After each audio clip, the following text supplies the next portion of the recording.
guys, welcome back to my channel. இன்னைக்கு முருகருக்கான ஒரு special day. Monthly twice இந்த டே வரும். அமாவாசை முடிஞ்சு ஒரு நாள், பௌர்ணமி முடிஞ்சு ஒரு நாள் இந்த டே வரும்.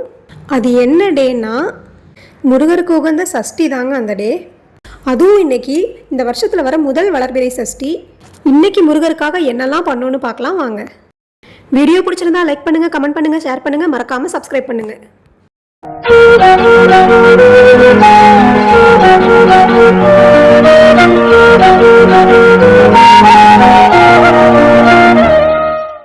மார்னிங் 3:30க்கெல்லாம் எழுந்து வாசலில் கோலம் போட்டாச்சு.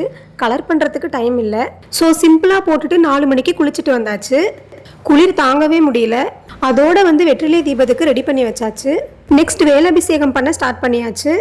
இன்னைக்கு பால், சந்தனம், தேன் இந்த 3 திங்ஸ் வச்சு தான் அபிஷேகம் பண்ண போகிறேன். ஃபஸ்ட்டு பால் அபிஷேகம் பண்ணேன். வேலும் முருகனும் வேறில்லைன்னு சொல்லுவாங்க. வேலுக்கு அபிஷேகம் பண்ணுறது முருகனுக்கே பண்ண மாதிரி. இருந்தாலும் எனக்கு முருகன் ஸ்டாச்சு வாங்கி அவருக்கும் அபிஷேகம் பண்ணணும்னு ஆசை. அவர் நம்ம வீட்டுக்கு விக்கிரக வடிவத்தில் என்னைக்கு வரணும்னு இருக்காரோ அன்னைக்கு பண்ணிக்கலாம். நம்ம முன்னேறணும், வளரணும்னு நினைக்கிறவங்க இந்த வளர்பிறை சஷ்டியில் விரதம் இருக்கலாம். நம்ம கஷ்டங்கள்லாம் குறையணும், பிரச்சனைகள்லாம் தேயணும்னு நினைக்கிறவங்க தேய்பிறை சஷ்டியில் விரதம் இருக்கலாம். முக்கியமாக குழந்தை வரம் வேணுன்றவங்க இந்த சஷ்டியில் விரதம் இருந்தாங்கன்னா கண்டிப்பாக 100% கிடைக்கும். அடுத்து தேன் அபிஷேகம் பண்ணுறேன்.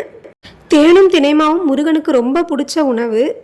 தேன் அபிஷேகம் பண்ணுறதுனால நம்ம லைஃப்பும் தேன் மாதிரி ஸ்வீட்டாக மாறும்னு சொல்கிறாங்க. மற்ற அபிஷேகத்து கூட கம்பேர் பண்ணும்போது தேன் அபிஷேகமும் பஞ்சாமிர்த அபிஷேகமும் முருகனை ரொம்பவே சந்தோஷப்படுத்தும்.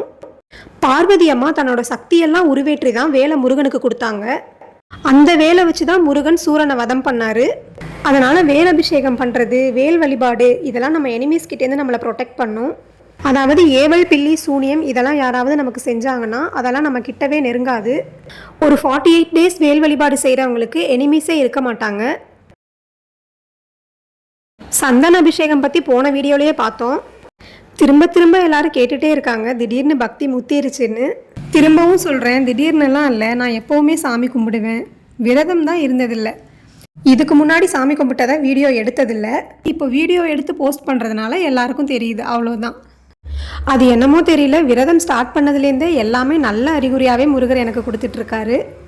விரதம் ஸ்டார்ட் பண்ணுறதுக்கு 2 டேஸ்க்கு முன்னாடி தான் நான் மீஷோவில் வேல் ஆர்டர் போட்டிருந்தேன். எப்படியும் டெலிவரியாக 4 or 5 days ஆகும்னு நினச்சேன். என்னால் 48 நாள் வேலபிஷேகம் பண்ண முடியாதுன்னு ரொம்ப ஃபீல் பண்ணேன்.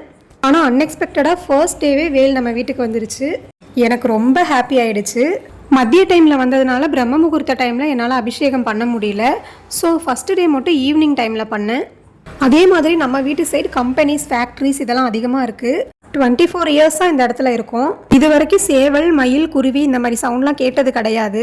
பட் நான் விரதம் ஸ்டார்ட் பண்ண ஃபர்ஸ்ட் டேலேருந்து டெய்லி மயில் சவுண்டு கேட்குறேன். அது எப்படின்னு எனக்கு இப்போ வரைக்கும் ஆச்சரியமாக இருக்குது. எனிவே முருகனோட பிளெஸ்ஸிங்ஸ் எனக்கு முழுசாக இருக்குதுன்னு நான் நம்புகிறேன்.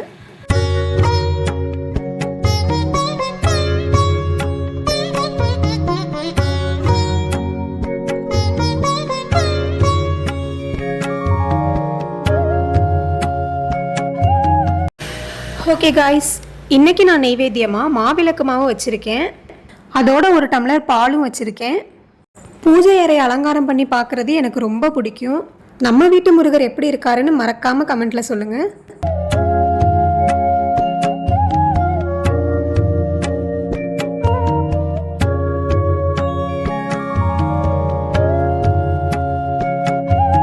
ஃபைனலி பூஜையெல்லாம் முடிச்சுட்டு வாக்கிங் கிளம்பியாச்சு.